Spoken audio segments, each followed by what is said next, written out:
সূর্যের আলো কেন নিভে যায় না? সূর্যের শেষ পরিণতি কি? এ ব্যাপারে আল কোরআন কি বলে? সূর্যের মহাকর্ষ বলই আমাদের সোলার সিস্টেমের গঠন ও এর সচলতা বজায় রাখছে প্রতিটি গ্রহের নির্দিষ্ট দূরত্ব ফিক্সড করে দিয়েছে সবকিছুর কক্ষপথ, এবং এর ফলে প্রতিটি গ্রহের সাথে তার উপগ্রহের একটি নির্দিষ্ট অভিকর্ষ বল সক্রিয় থাকার মাধ্যমে উপগ্রহগুলোর তাদের গ্রহের চতুর্দিকে নিজ নিজ কক্ষপথ নির্ধারিত হয়েছে। এক কথা বলতে পারি, সৌরজগতের সবকিছুর মধ্যে একটি সামঞ্জস্যপূর্ণ সিস্টেম সেট করে দিয়েছে সূর্য তার মহাকর্ষ বল দ্বারা ও ঘটনাবহুল।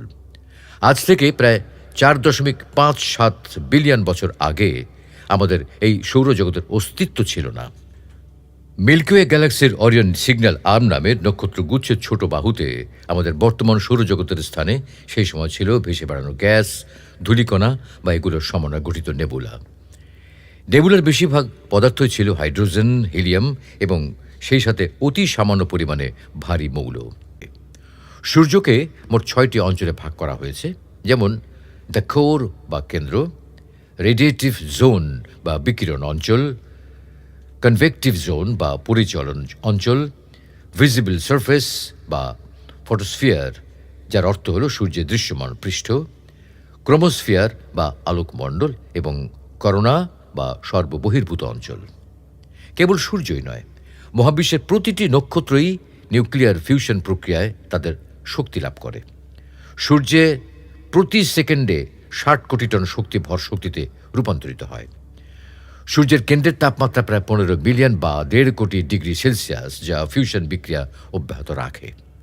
এটা যে কত উত্তাপ তা কি একবার কল্পনা করতে পারছেন? পানি টকবক করে ফুটতে দরকার হয় মাত্র 100 ডিগ্রি সেলসিয়াস। লোহা গলাতে দরকার হয় 1500 ডিগ্রি সেলসিয়াস উত্তাপ, এবং পৃথিবীর সবচেয়ে শক্ত পদার্থ হীরা গলাতে প্রয়োজন হয় 4000 ডিগ্রি সেলসিয়াস। আর সূর্যের কোর বা কেন্দ্রের তাপমাত্রা 1.5 কোটি ডিগ্রি সেলসিয়াস। কেন্দ্র হতে নিউক্লিয়ার ফিউশন বিক্রিয়ার উৎপন্ন বিকিরণ কনভেকটিভ জোন বা পরিচলন অঞ্চলে আসতে আসতে তার তাপমাত্রা 1.5 কোটি ডিগ্রি থেকে নেমে মাত্র 20 লক্ষ ডিগ্রি হয়ে যায়। আর সূর্যের পৃষ্ঠদেশ বা করোনাতে আসতে আসতে এই বিকিরণের তাপমাত্রা হয়ে যায় 5000 ডিগ্রি সেলসিয়াস। সুতরাং ভেবে দেখুন, যেখানে সূর্যের পৃষ্ঠদেশের তাপমাত্রাই পৃথিবীর সবচেয়ে শক্ত পদার্থ হীরাকে গলিয়ে ফেলতে যথেষ্ট, যার কেন্দ্রের তাপমাত্রায় 1.5 কোটি ডিগ্রি সেলসিয়াস, সেখানে সূর্যের স্রষ্টা আল্লাহ তাআলা জাহান্নামের আগুনের যে ভয়াবহতার কথা বারবার স্মরণ করিয়ে দিয়েছেন, সেই আগুন কেমন হবে একবার ভেবে দেখেছেন? আজকে আমরা দুনিয়াতে স্বল্প সময়ের জন্য জীবন উপভোগ করার সুযোগ পেয়ে জাহান্নামের ভয়াবহতাকে তুচ্ছ তাচ্ছিল্য করে চলেছি। তাদের মনে হয় আল্লাহ তাআলা এই অনন্য সূর্যের দিকে তাকিয়ে আরও একবার ভাবা উচিত। এখানে আরও একটা বিষয় উল্লেখ করা দরকার বলে আমি মনে করি। সূর্যের কেন্দ্র হতে সূর্যের পৃষ্ঠদেশের দূরত্ব প্রায় 5,30,000 কিলোমিটার। কেন্দ্রে উৎপন্ন হওয়া আলোক বিকিরণ বা একটি আলোক কণা বা অন্য কথায় একটি ফোটনকে সূর্যের অভ্যন্তরীণ 6টি লেয়ার পার হয়ে পৃষ্ঠদেশে আসতে, অর্থাৎ সূর্যের অভ্যন্তরীণ 5,30,000 কিলোমিটার পথ পাড়ি দিতে সময় লাগে 1,70,000 বছর। আর সূর্য থেকেই বের হয়ে এই আলো পাড়ি দেয় সেকেন্ডে 3 লক্ষ কিলোমিটার। ব্যাপারটা খুবই আশ্চর্যজনক, তাই না? অথচ দেখুন, আলো চেয়ে দ্রুতগতির আর কিছুই নেই। যে আলো সেকেন্ডে পাড়ি দেয় 3 লক্ষ কিলোমিটার বা 1 বছরে পাড়ি দেয় 9,47,000 কোটি কিলোমিটার, সূর্যের অভ্যন্তরে বা আলোর জন্মস্থানে সেই আলোর গতি 1 বছরে 3.1 কিলোমিটার মাত্র। আসলেই আল্লাহ তাআলার কুদরত বোঝার সাধ্য কারো নেই। তাহলে বোঝা গেল, সূর্য গঠনের সময় নেবুলা হতে বিপুল পরিমাণ হাইড্রোজেন ও হিলিয়াম গ্যাসকে তার জ্বালানি হিসেবে নিয়ে নেয়। আচ্ছা, একবার ভেবে দেখুন তো, সূর্যের এই প্রজ্বলমান অবস্থা বজায় রাখতে সূর্য 1 সেকেন্ডে পোড়াচ্ছে 60 কোটি টন হাইড্রোজেন। তাহলে 1 ঘন্টা কত কোটি টন? আর 1 বছর সমান 3,15,36,000 সেকেন্ড।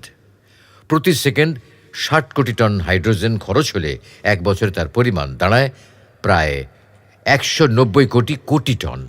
আর এভাবে সূর্য পার করেছে 450 কোটি বছর। তাহলে চিন্তা করুন কি পরিমাণ এনার্জি আল্লাহ সূর্যের মধ্যে রেখেছেন। আর সূর্য এভাবে জ্বলবে আরও প্রায় 500 কোটি বছর। আর এ পর্যন্ত জানা মতে আমাদের মিল্কি ওয়ে গ্যালাক্সিতে বিদ্যমান প্রায় 40,000 কোটি নক্ষত্রের সবগুলোর মধ্যে এই সিস্টেম বিদ্যমান। সেক্ষেত্রে আমাদের সূর্যের চেয়েও প্রায় 1000 গুণ বড় বেটেলজিয়াসের ক্ষেত্রে ব্যাপারটা কেমন? ফিরে আসি মূল টপিকে। এভাবে চলতে চলতে আমাদের সূর্যের বর্তমান বয়স প্রায় 4.5 বিলিয়ন বছর বা 450 কোটি বছর। আর সূর্য এখন মধ্য বয়সে। তার মানে সূর্য আরও 4.5 বিলিয়ন বছর পর্যন্ত মহাকাশে থাকবে। তবে সূর্য এখন যৌবনকাল থেকে পড়ন্ত বিকেলে পাড়ি দিয়েছে। একথা আমাদের মাথায় রাখতে হবে যে কিয়ামত সংঘটিত হওয়া বা পৃথিবীর ধ্বংস শুরু হতে সূর্যকে পুরোপুরিভাবে ধ্বংস হতে হবে এমনটা নয়। সূর্যের তাপমাত্রার কিছুটা তাপমাত্রায় যথেষ্ট পৃথিবী পুড়ে ছাই হতে। সূর্য যতই অন্তিম সময়ের দিকে যাচ্ছে ততই সূর্যের ঔজ্জ্বল্য বৃদ্ধি পাচ্ছে।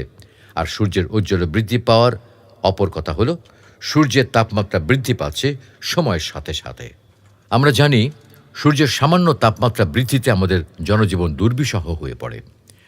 সূর্যের বর্তমান তাপমাত্রার চেয়ে মাত্র 3 গুণ বৃদ্ধি পেলেই পৃথিবী পৃষ্ঠ থেকে উদ্ভিদ ও জীব নিশ্চিহ্ন হয়ে যাবে।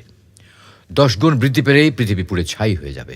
এভাবে সূর্য তার জীবনের শেষ পর্যায়ে যাওয়ার বহু পূর্বেই আমাদের সৌরজগৎ বা আমাদের পৃথিবী ধ্বংস হয়ে যাবে। আমাদের পৃথিবী ধ্বংস হওয়ার বহু পূর্বেই পৃথিবী থেকে উদ্ভিদ ও প্রাণীকুল ধ্বংস হয়ে যাবে। পরিশেষে এক সময় যখন সূর্য তার অন্তিম সময় চলে আসবে তখন এটি তার পরিধি বৃদ্ধি করতে থাকবে এবং এটি আকারে এত বড় হবে যে তা আমাদের বৃহস্পতি গ্রহের কক্ষপথকেও ছাড়িয়ে যাবে। এরপরে একটা সময় আমাদের সূর্য সুপারনোভা বিস্ফোরণ করে তার পৃষ্ঠদেশের আবরণকে উড়িয়ে দিয়ে জীবনলীলা সাঙ্গ করবে। আর সূর্যের জীবনের এই কর্মসূচি নির্ধারণ করে দিয়েছেন মহামহিয়ান আল্লাহ এবং মহাবিশ্বের সমস্ত নক্ষত্রদের জন্যও এই পরিণতি নির্ধারণ করে দিয়েছেন একমাত্র আল্লাহ তাআলা।